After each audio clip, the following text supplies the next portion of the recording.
Hello, friends, neighbors, fellow mystery seekers, and mischief makers. I want to thank you for joining me for my Vitamin Joy Tarot reading. A few words about this reading is that it is sort of long. I'm going to try to keep it under 10 minutes, but it might go a little over.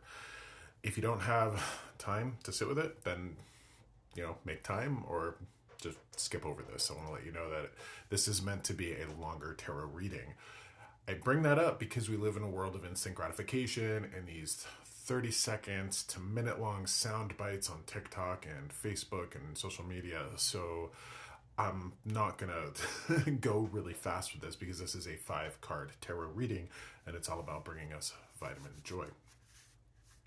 Now, I call it Vitamin Joy in the same way that I label this the Vitamin Joy Tarot because if you've never heard me say it before, it bears repeating. This world will give us pain and chaos and turmoil, all sorts of awful things, without us asking or seeking them out. We have to seek joy as a vitamin so we don't grow bitter, jaded, judgy, bitchy, because that's not a way to spend our precious life. So that being said, I'm going to shuffle this deck 3 times, and I'm going to give us 5 cards. The first card illustrates the place that we're all at collectively. And then we're going to take a look at our body, our heart, our mind, and our spirit. With the idea that those cards that I pull for those places will give us an inclination as to how best to find joy for those parts of us. Okay, so let me cut the deck. We are identified as, the Queen of Wands. All right, so the Queen of Wands is the Queen of Fire. She is known as the Queen Witch. She is very open to life. She's very passionate, very creative, very full of drive. Now, I consider that to be myself. The other day, this was weird that this happened to me. I had a host of things that are on my list that I get to do. Not that I have to do, but I get to do, which is a big, important delineation for those of us that work passionately. And all I could do that day was create, craft, create. And I lost myself in it. And that ended up being a day where there was a lot of pain and turmoil on the news, Texas flooding. It was a hard day for us collectively. And I had the gift of spirit coming at me going, just lose yourself in creation. Now, the Queen of Wands is the magic maker. We have to make our magic. Do you know what I mean? And I think one of the biggest disservices that has happened to us is that, we get taught by fairy tales and movies, by narrative structures that are flawed, that if you're a good person, that your happily ever after will fall into your lap. I'm not sure if that's necessarily true. Maybe if you're a good person, some good things will happen to you, but there are plenty of bad things that happen to good people. And there are way too many people in this world that are, fighting the good fight, trying to stay a person of integrity and honor and hard work, waiting for the magic maker of, Hollywood to come into their lives and, give us that happily ever after. It's almost like we have to unwittingly fill a quota of suffering before the universe, God, spirit, source, our fairy godparents sees that and rewards us with a good life. I'm not necessarily sure how I feel about that. I really think that we have to go out and make it happen. That Queen of Wands reminds us that we have to do that. And there are some people that are watching this that believe fully in themselves, believe in their purpose, their passion, and they're making things happen in their life. I'm not like that. I'm about to announce a couple of very big projects, and I'm excited about that. I don't wait for that to happen. I hustle, I work, I make the magic happen. That is the Queen of Wands. Now, why would we do that? Why would we hustle and make the magic happen? Not just for us, but to hopefully make the world a better, more magical, more joyful place. The 2 big projects that I'm going to announce this upcoming week, they hopefully will make the world a better place for the people who take a chance on them. That's what I'm hoping. So hopefully you're a person that makes the magic and doesn't wait for it to fall into your lap. And if you are somebody who's way too passive, this card's reminding you to go out there and get it. Okay. Now, where we can find joy for our body. The High Priestess. Okay. So this is a card of mystery and a card of the intuitive plane, the subconscious plane. To get more connected with, and I can see all this tying together, to get more connected to our spiritual side, to that place where we can hear and feel our spirits, we should do things that are repetitive. We should zone out. The top three for me: shower, doing the dishes, and driving. Driving is the number one way for me to get messages from spirit. Like, I can meditate and, I can do that. I don't mean to roll my eyes at people who meditate, but there's something that happens when I drive that gets me more in touch with spirit. Because I'm kind of zoning out, my mind's wandering, I'm being more receptive and more passive. When we don't take care of our body, when we're hungry, when we're tired, when we're full of anxiety and stress, that can be a place where spirit has a hard time getting through because the physical side of us is taking over. The more active, the more physical side of us is here. If your body is hungry and tired and stressed out, it wants to survive no matter what. Your spirit, your mind, your heart, they might all have motives that your body doesn't. Your body wants to keep you alive in this 3D world of ours. So that High Priestess card is telling you to zone out, take it easy, take a bath, relax, and let spirit inform you.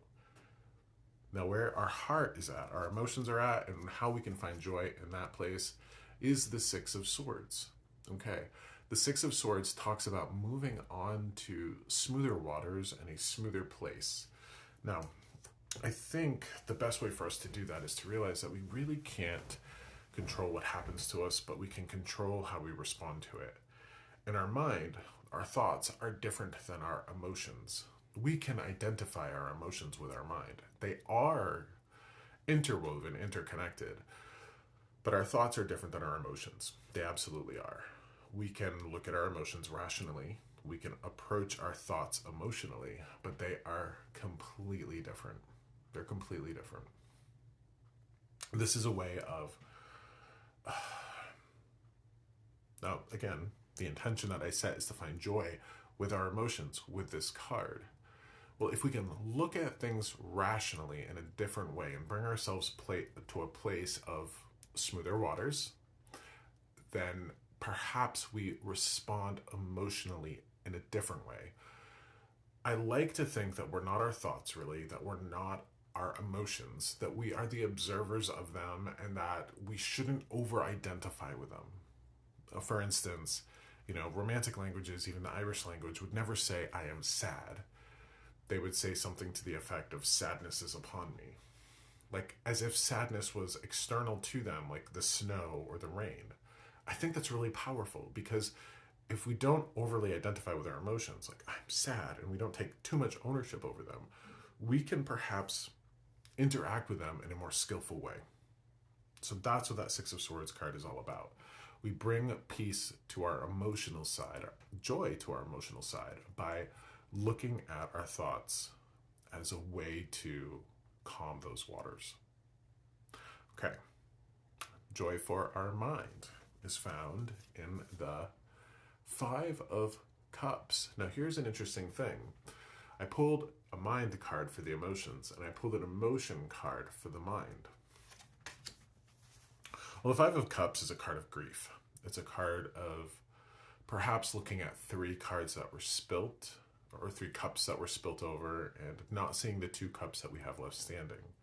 So it sometimes is paying attention to the things that we don't have. Now, at the beginning of this reading, I talked about the list that I get to do, not that I have to do. And that was such a big perspective shift for me. If you walk around all day long going, oh, I have to do laundry for my family. Or you look at it like, oh, I get to do laundry for my family. I have a family. I have clothes. I have a washing machine. If you just change your perspective like that, you will bring joy to your mind.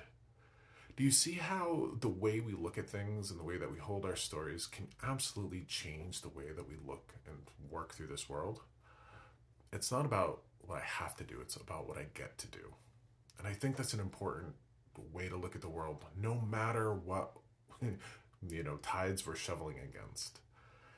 Remember, it's not about what you don't have, it's about what you have. And for so many of us, our worst day is the dream of so many.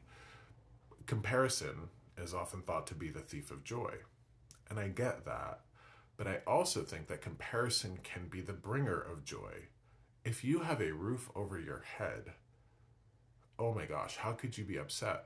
Not to diminish the emotional or mental response you're having to your life, but, a couple weeks ago in this state of Vermont, this is a really complicated topic, but stuff happened. In the state of Vermont, the hotel motel voucher program ended that began in COVID, and 300 kids became homeless. There are 300 children in the state of Vermont without a home now. 300 more children. Who knows how many children were out on the streets living in tents. But when you have a roof over your head, and the idea that there are people that don't have that, do you see where looking at what you have instead of what you don't have can bring your mind joy? All right, let's take our final card and look at what brings us joy for our spirit. The Two of Cups. Connection. Love. Find that connection. Now, this can be as, a romantic partnership. This could be family, friends. It could be with pets. It could be with plants. It could be with areas like towns or mountains. It could be with a librarian. You could go in and have a conversation with a librarian that was supportive and nourishing. It's not always the romantic relationships that define us and give us the joy, and I don't want to pat myself on the back too much, but I want to tell this story. I think I've told it before, but I want to tell it again. A week or so ago, I was in the grocery store, and the cashier, I could just tell, was having an awful day. The energy rolling off of them. They were having a bad day. Who knows how many bitchy customers they had dealt with. And I did everything I could to joke around with that person, have a good time, make a little mischief, get that person to laugh. And I left that person laughing and smiling. And when I was walking away, they had a smile on their face, like their mood was lifted. Now, I could have been just an asshole and just, thank you, walk through, pay for my thing, and go.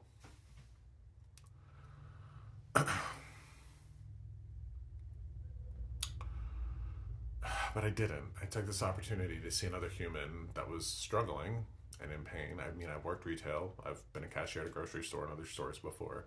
Not fun. It's not the funnest job in the world.